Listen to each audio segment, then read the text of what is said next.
You've seen them. The people who never miss, who show up when everyone else has quit, who make consistency look effortless while you're still negotiating with yourself about whether today counts. What separates them from everyone else? It's not motivation. It's not even willpower. It's something far more powerful, and I'm going to show you exactly how to build it.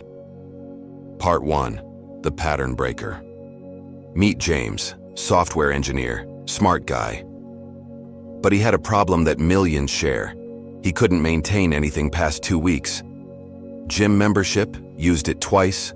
Morning routine, lasted 4 days. Every new habit followed the same arc. Explosive start, gradual decline, complete abandon. Sound familiar? James tried all the usual tricks. Tracking apps, reward systems, accountability buddies. Nothing stuck because he was attacking the symptom, not the disease. The disease, his brain still saw every commitment as optional. Part 2. The non-negotiable shift.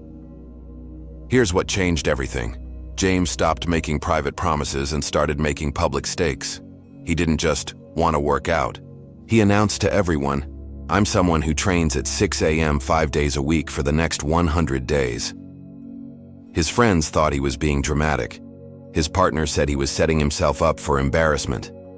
Perfect. Because here's what most people don't understand. Your primitive brain responds to social consequences. When failure becomes public, your nervous system treats it like a survival threat.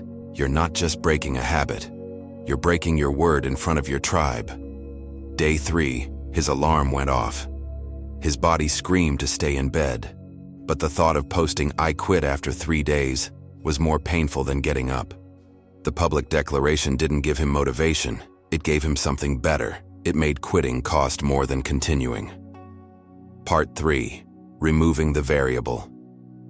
But even with public pressure, James was still burning mental energy every single day asking, "When should I do this? Morning or evening? Before breakfast or after? Now or in an hour?" Each decision drained glucose his brain needed for actual execution. So he eliminated the decision entirely. 6 a.m. Every day, same time. Not because it was optimal, but because it was non-negotiable. The first week was brutal. His body rebelled.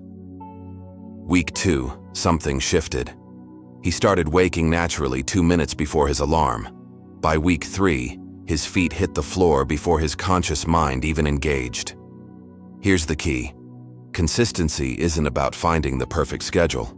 It's about removing time as a variable your brain can argue with. Part 4. The sequence lock. But James discovered a new problem. His timing was fixed, but what he did kept changing. Some days cardio, other days weights, sometimes yoga. His brain had found a new negotiation point, so he locked down the sequence. 10 push-ups, 20 squats, 5-minute plank, 10-minute stretching.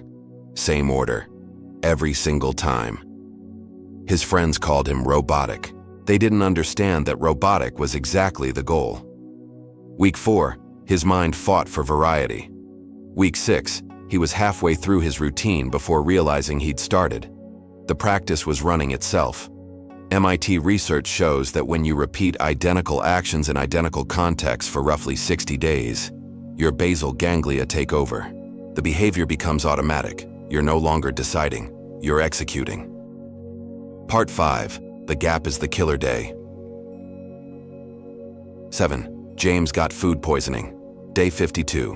Work emergency kept him until midnight. This is where everyone quits. Because perfect practice requires perfect conditions, right? Wrong. The all-or-nothing mentality has destroyed more consistency than laziness ever could. When James was sick, he did 2 push-ups and called it done. When he traveled, he did squats in the hotel room. Nothing was perfect.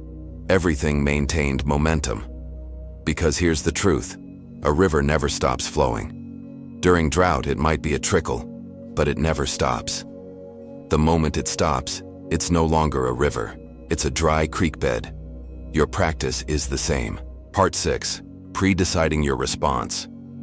Your car breaks down. Your kid gets sick. Your boss needs you early. These are consistency killers because you're making decisions under stress. James wrote down every obstacle that had ever stopped him and pre-solved each one.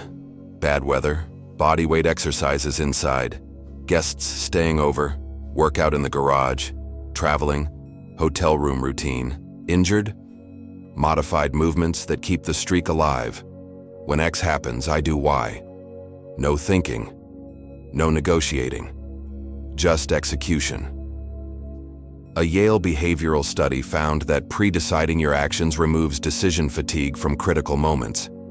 Your willpower stays intact for execution, not deliberation. Part 7. The Transformation Day. 100 arrived. James had completed his commitment, but something deeper happened. His coworkers started saying, "Your consistency is kind of intense." Friends asked if he was okay, if maybe he was taking this too far. When people start calling your discipline extreme, you're finally operating at the right level. Your consistency makes them uncomfortable because it proves that what they call impossible is just uncomfortable. The real secret. Discipline isn't about doing something every day. It's about becoming someone who can't imagine doing it any other way.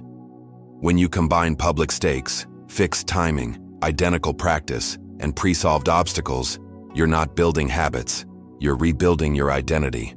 You stop being someone who tries and become someone who simply does. So here's my question for you. What's your public declaration going to be? Drop it in the comments. Make it specific. Make it time-bound. Make it scary enough that your brain knows you're serious. Because the discipline that makes others uncomfortable is the only discipline worth having.